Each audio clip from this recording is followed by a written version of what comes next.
it do for us? It brings us from chaos into order. It brings order to chaos. That's what culture does. Culture is powerful. European understands that. It binds us to each other. It gives us identity. It gives us a reason for surviving. And then it tells us who we should live for and who we should die for if we have to. Culture is an energy source for thriving. And it gives us a sense of security. It also puts us into a system of accountability. We are accountable to our ancestors.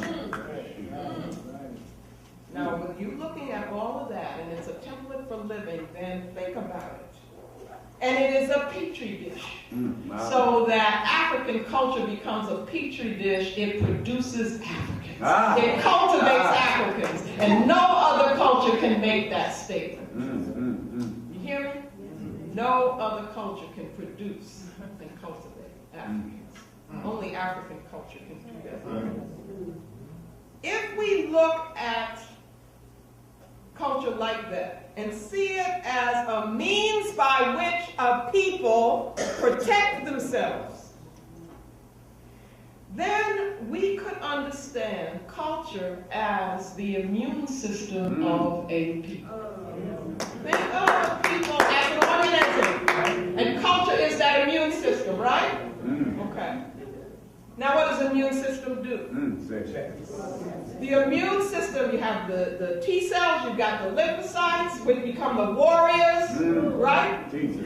Their job is to recognize the antigens. An antigen is a foreign body which threatens the health of the whole. And that's where you get that seek and destroy. All right? That's right. Because their job is to neutralize or eliminate in any way that disease, that poison, those antigens, those things that work against the health of the whole.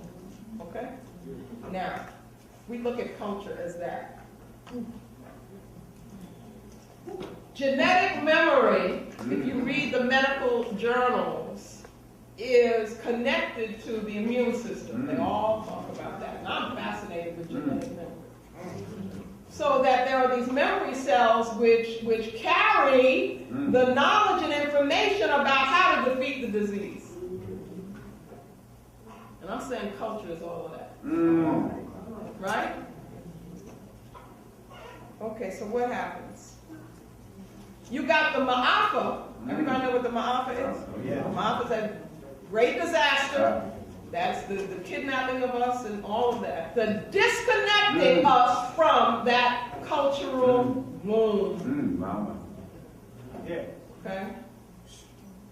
The Ma'afa carries the virus.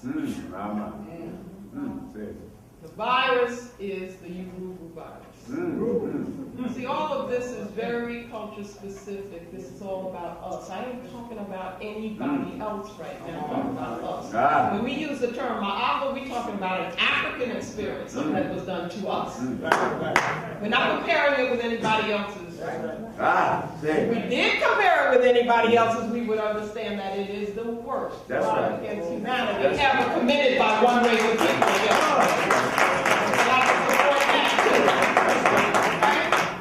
So it carries this virus.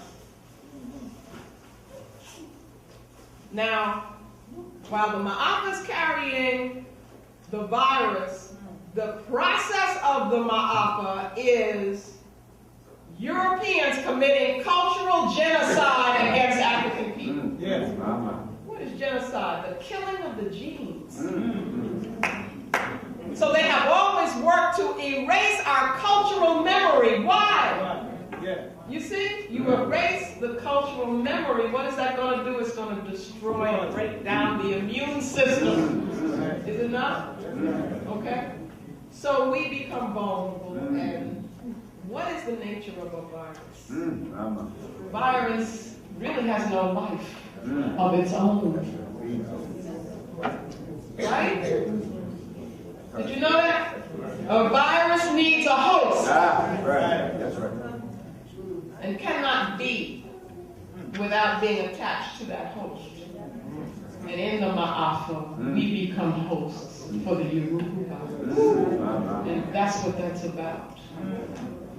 Now, that's the case. It doesn't matter whether the European is here or not. It doesn't matter whether they sit in this audience or not. Because we will behave like them. If we carry the virus, it affects our behavior.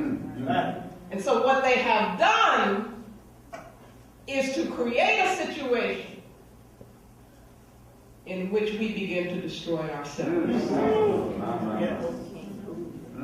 That results in a condition of cultural AIDS. Cultural AIDS.